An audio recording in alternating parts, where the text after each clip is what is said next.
So, yeah, like outside of LA, I don't think a lot of people know who Harry Burkhart is. He was a, correct me if I'm wrong, German, and it's kind of tough to follow, so stay with me. German national who immigrated to the United States through Canada.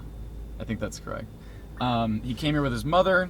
Don't know where the dad was in this situation. Came here with his mom, and she got picked up by immigration for running some kind of brothel, some kind of weird massage kind of parlor thing. Immigration picked her up.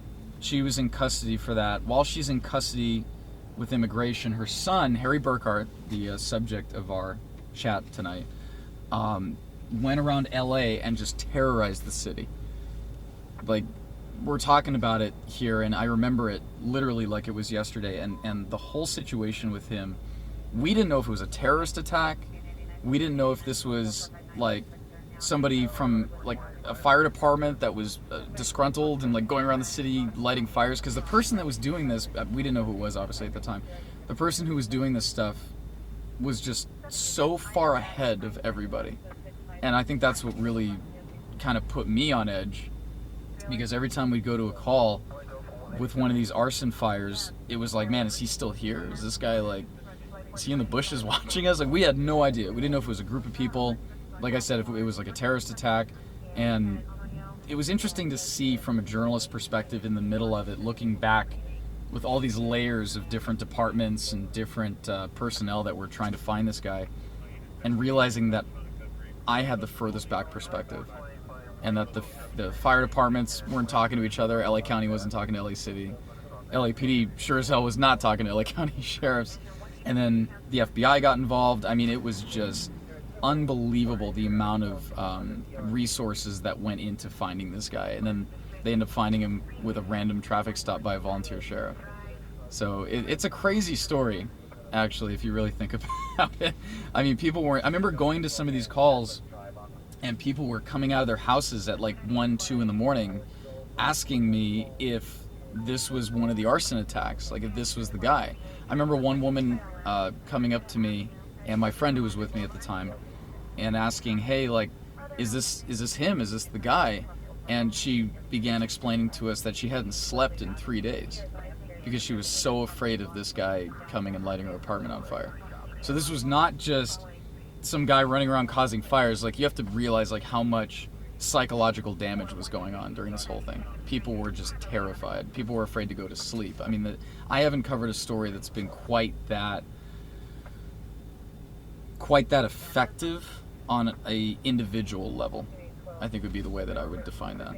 So we'll go on the Grand Circle tour of LA, and we'll go to a couple of the spots that Harry decided to target.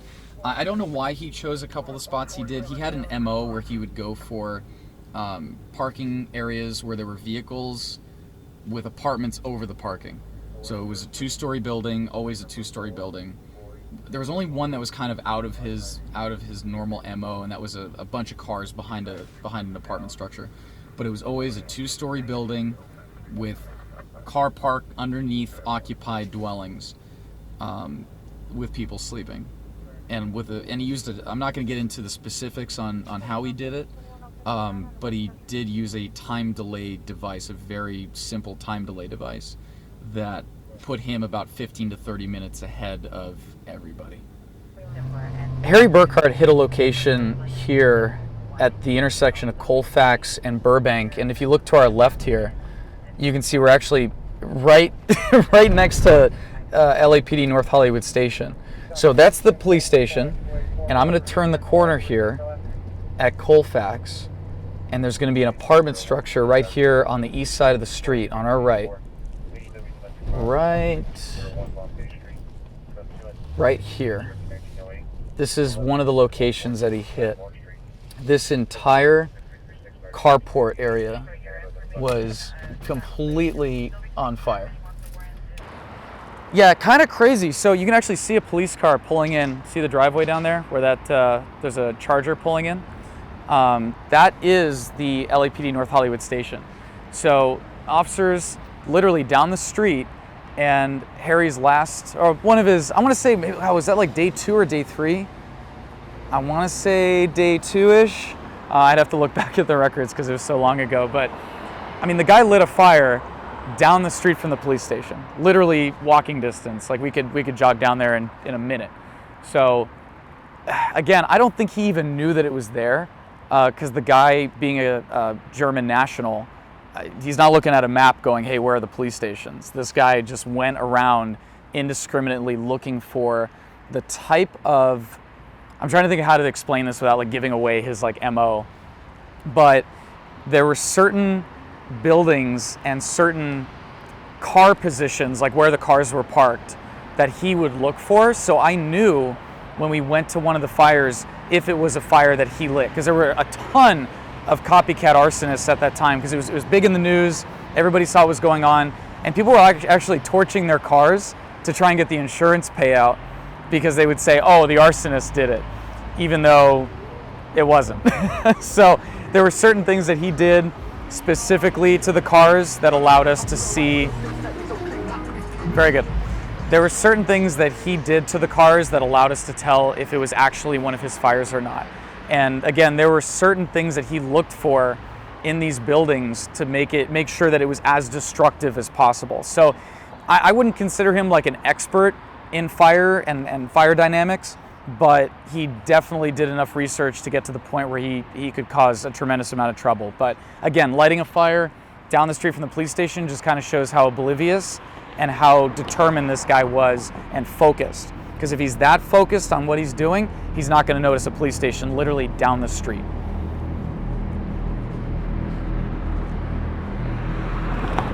Walking up into here, I'd have to look at the tape, but I want to say that we had like 1, 2, 3, maybe 2 or 3 cars, possibly more, fully involved. And again, there's people living up here. These are apartments. These are occupied apartments. And in all honesty, it's a miracle that nobody got severely injured or killed during his little terrorist campaign, I guess, if you want to call it. But it was pretty wild, and this was definitely one of the more intense fires that we had that I went to. So kind of interesting, but again, talking about how focused he is, he had one goal, and that was to cause as much destruction, as much, how do I put it? He wasn't just causing destruction, he was trying to cause psychological harm. Because we would show up on these fires and people would be out of their houses and they'd come up to me and they'd ask, is this the guy? Is this the guy that we're seeing on the news? And I'd tell them, if it was, I'd be like, yeah. If it wasn't, I'd be like, no, don't worry about it. But the entire city, I remember one lady, it wasn't here, it was down in West Hollywood. She came out of her house and she goes, I can't sleep. I've been up all night because I keep thinking this guy's going to try to kill me. I mean, people were really, really freaked out about this guy. And it's just interesting to see an area like this. I mean, it's much more lit now. I'm assuming they put the lights in, and there might even be a camera around here somewhere. I wouldn't doubt it. But yeah, there's a camera at the very end of the building there. But this guy looked at an area like this with, decent traffic flow here, right next to a freeway, and deployed one of his devices.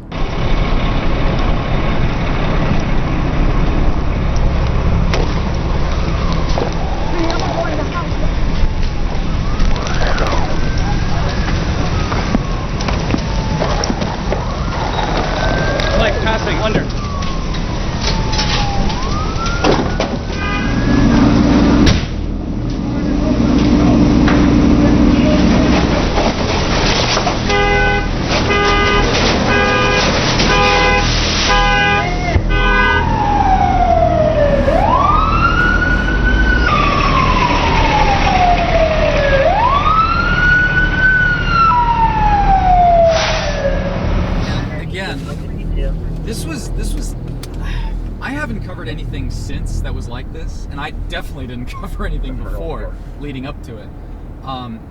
It was weird to have one guy that could just wreak this much terror and cause this many problems, right? You'd think like it would be a team of dudes running around lighting these fires. And it's interesting too because it sounds like such a simple thing. Yeah, I've seen like people torch cars in parking structures. Like I've had multiple cars on fire in parking garages. Like that's not a new thing. The thing that was weird was that, God, this is such a sensitive thing. he figured out a way to get himself out of the area of the incident that he was causing well before any first responders could get there. I think that's... I'm going to leave it at that when it comes to the specifics, because it's hard to talk about this case and not get into, like, because I love figuring out how things work, right? Like that's a huge part of what makes me me. And I love knowing the little intricacies of how these things happen. On a straight structure fire, it's pretty obvious. Like, okay, some asshole, poured gasoline and lit it on fire. All right, that's pretty easy. But to set fires in the amount of fire that this guy set and the number of locations, it was like what, 60 locations?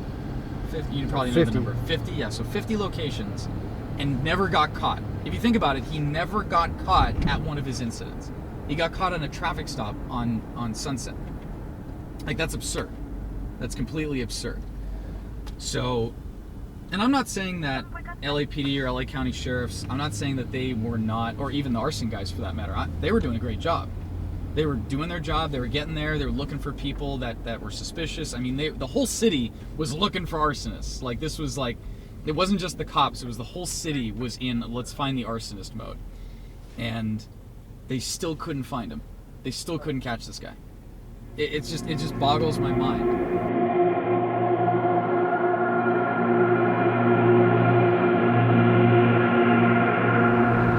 So, Laurel Canyon Road leads to Jim Morrison's old house, which, again, it's weird. Now that I'm thinking about it and talking about it out loud, which I never really discussed this stuff with Gitman, but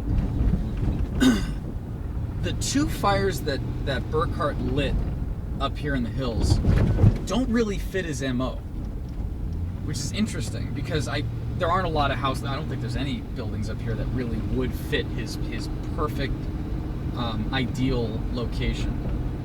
But this one, I mean, the footage I've got on this one is unbelievable, actually. On this one, so the house we're gonna make a right here, but we're gonna have to turn around and then come back down. It's a mess. Firstly, coming up here, look at these roads, right? Imagine getting a fire truck up here.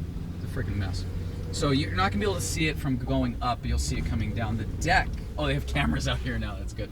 This deck, which is now stucco and plaster, used to be all wood. And that whole thing is that was just gone. Okay, we'll go up here and we'll turn around.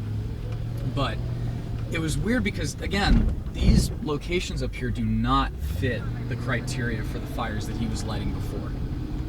And I initially didn't think that they were his fires until I started, talking with the arson guys, and they're like, no, for sure, like, this is definitely our boy. And again, I grew up in this area, so it was very familiar for me. But I remember hearing, funny enough, we were actually at another fire because this is city's jurisdiction.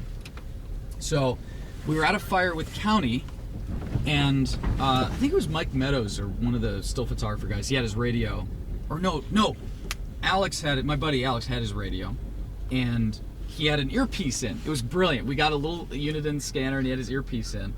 And he goes, I remember him putting his hand to his ear like a weather guy, and he goes, "Oh, Zach, hang on, we got a fire on Laurel Canyon." I go, "No fucking way!" And we're standing at a fire down the street here in West Hollywood. I'll have to pull the location, but it was down the street. And he goes, "No, we gotta go."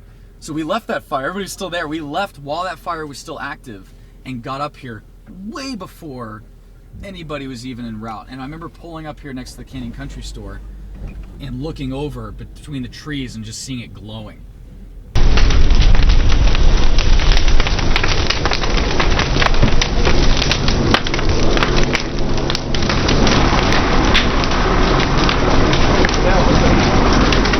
So it looks like they rebuilt a lot of this. I mean, you can still see the chipping on the paint here, which is interesting.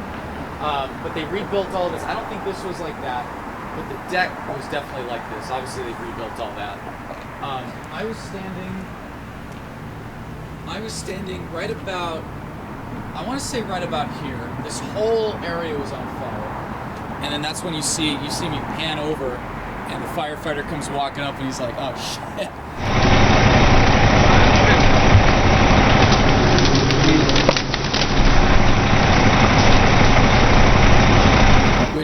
that's the thought I was thinking too. So we were definitely on the same page at that point. But just kind of weird for him to like this. But yeah, I think this is the most historic and most, I don't know, what would you call it? Probably the most significant fire that he lit during his arson spree. They were, I mean, all of them are significant in their own right. But as far as like publicity-wise, like old school Hollywood, nothing topped this.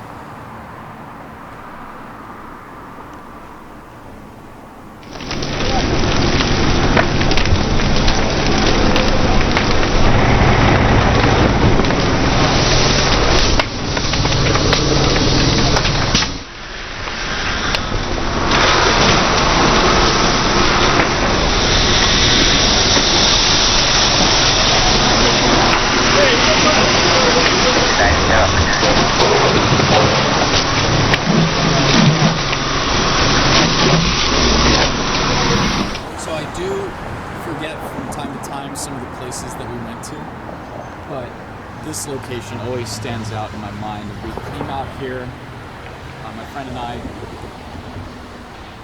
remember setting up the camera right here and shooting right across the street. Crime scene tape was set up. They had the whole Arco shut down, and the crime scene went all the way down to the next intersection. So there wasn't really a way to get a clean shot unless you were standing right here. This was the only place, and they had tape right across here.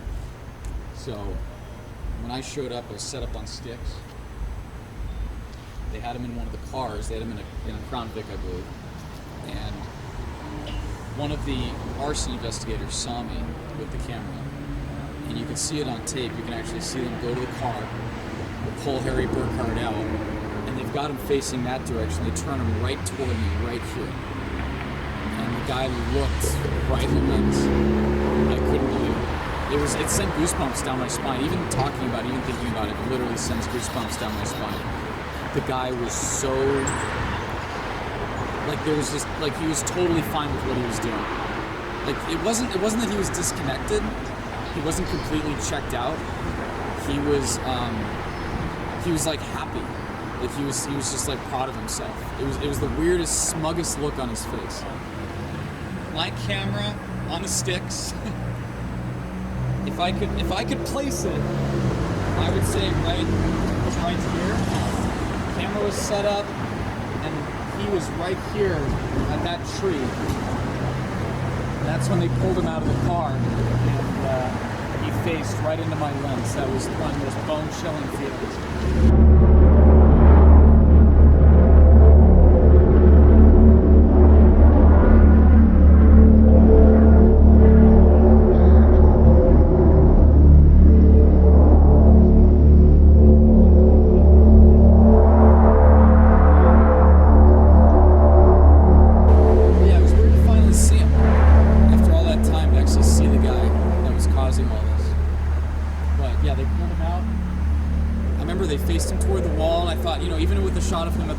Still pretty good. And then they were trying to take pictures of his hands and document things, and one of the detectives turned right at me, and he looks up and he looks right into the lens, and that was unbelievable. And I wonder to this day, like, was he watching my footage on the news from what he had done the night before? And I thought about that a lot actually after the incident, 'cause that freaked me out, because like I was out there covering these fires that he was setting. He goes home at the end of the night, watches the morning news to see if he's made it, and then the last camera that he looks at when he's free is mine. He looks right into the lens that's been capturing all the stuff that he's been doing.